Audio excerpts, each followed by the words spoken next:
of integrated yoga into the daily life. While speaking at the Yogandhra program held in Drakshramam, Ramnapuram as in Dr. Ambedkar, Konesima district, he highlighted that the ultimate aim of Yogandhra 2025 is to create a healthy, joyful and prosperous Andhra Pradesh. The minister called on officials, youth and public to work together to advance the yoga movement. He also mentioned that yoga training sessions are being conducted across all villages and mandals in the state in the festival atmosphere.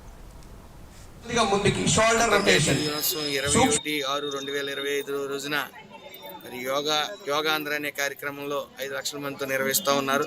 అందులో భాగంగా ఈరోజు రామచంద్రపురం నియోజకవర్గంలో RDO గారు, జేసీ గారు, RDO గారి ఆధ్వర్యంలో చాలా ఘనంగా ఇక్కడ యోగాంధ్ర కార్యక్రమాన్ని నిర్వహించడం జరిగింది. దాంట్లో పార్టిసిపేట్ చేసిన ప్రతి ఒక్కరికి నా హృదయపూర్వక నమస్కారాలు తెలియజేస్తూ, అలాగే ప్రతి ఒక్కరూ కూడా యోగాని దినచర్యలో భాగంగా చేసుకోవాలని, అలాగే మానసిక ఉల్లాసం అనేది ఈ ఒత్తిడి జీవితంలో మానసిక ఉల్లాసం అనేది వేరే దేని ద్వారా సాధ్యపడదు, ఓన్లీ యోగా ద్వారా సాధ్యపడుతుంది. కాబట్టి ప్రతి ఒక్కరూ కూడా యోగాని ప్రాక్టీస్ చేయండి అని చెప్పడం